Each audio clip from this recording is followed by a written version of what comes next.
Hey there, welcome back to my YouTube. It is Douglas James. So unemployment, you've probably heard about it lately, but maybe not as much as inflation or the Fed interest rate hikes on the news and social media. The country is laser focused on these two values and what's going to happen.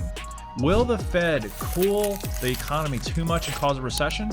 Will they not tighten enough and inflation stays out of control? The next economic factor that you'll hear about and want to pay attention to in 2023 is unemployment. So let's dive right into this topic right now.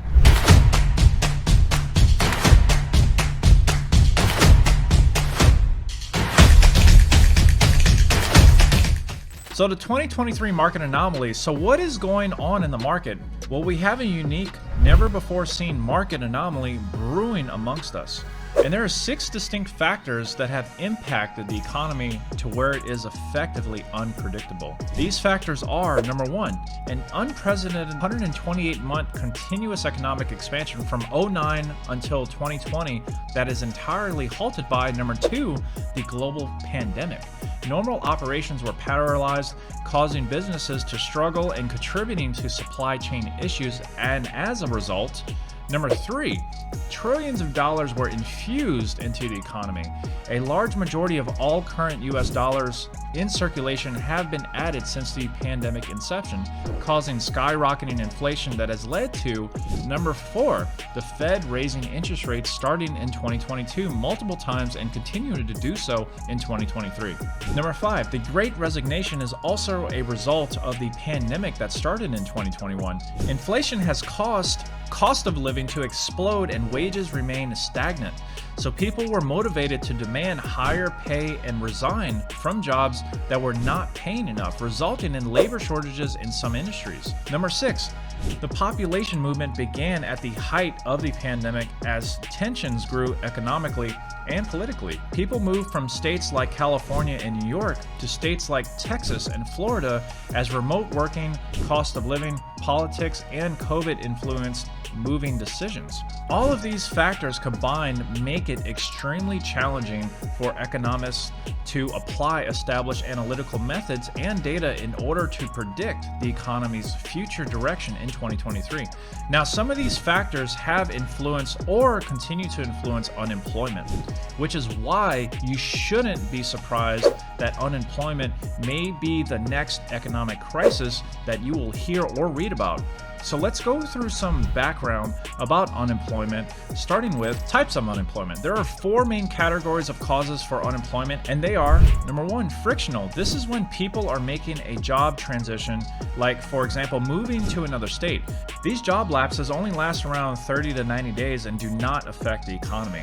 The second one is structural. Structural is when a technological advancement or innovation has caused people to lose employment because they are no longer needed to perform the job. Another kind of structural unemployment is when employment is outsourced to other countries so that employers can pay lower wages compared to paying for the same jobs in the United States. The third is seasonal. Seasonal, this should be pretty obvious. It is when increased personnel are needed for certain seasons or holidays, such as the summer when many people are out traveling, or during Christmas when shopping peaks. These workers are only needed during these times and then released when demand shrinks as the season or holiday ends. And the fourth kind of unemployment is cyclical. This type is the most closely related cause to what we could see this year for unemployment, and it has to do with the market cycles of expansion and contraction.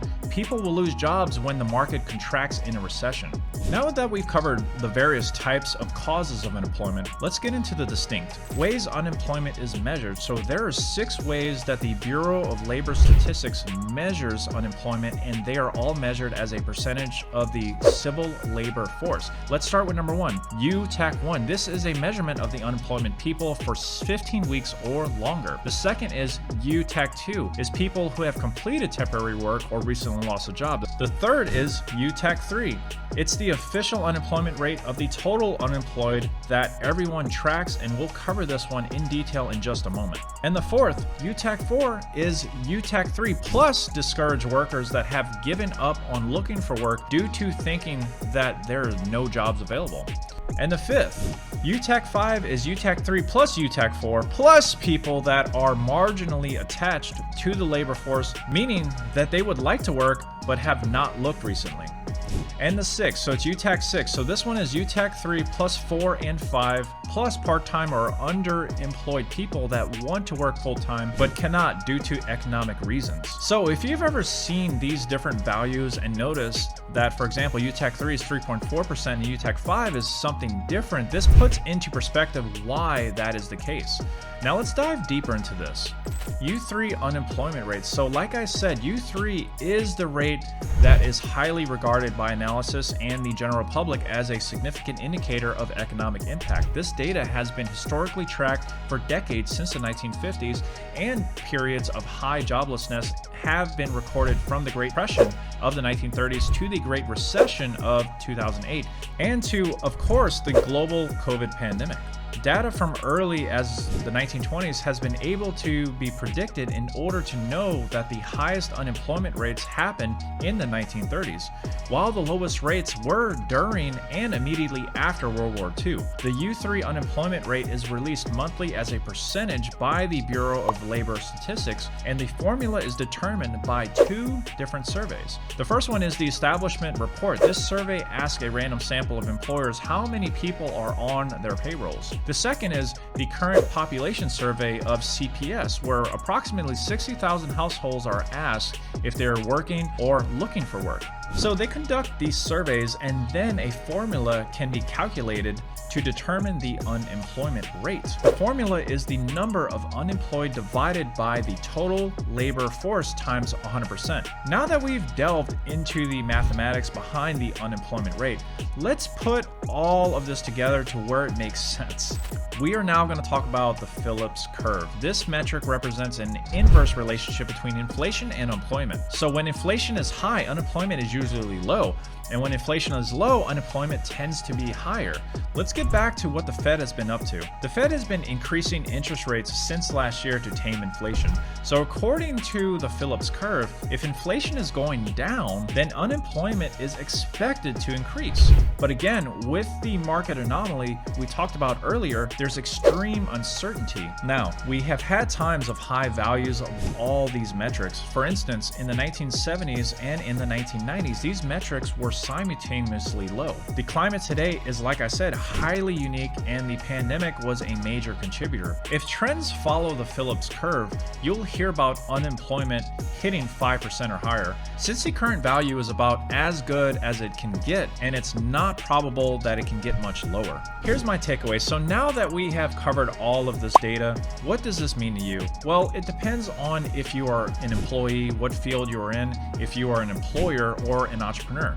If you're an employee, depending on your field, you may get laid off, but know that the market is always kind of great to workers and highly skilled persons in their professions. So you shouldn't have to worry if you're this type of worker. However, if you are worried, this is a perfect opportunity to understand that there are alternate methods to generate income for yourself.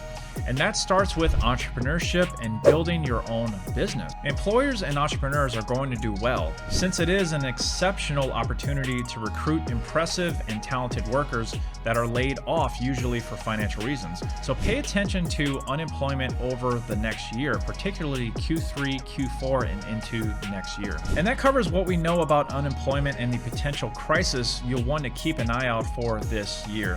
Thank you so much for watching. Hope to see you again. My name is Douglas James. Have an awesome day, and I will see you in my next video.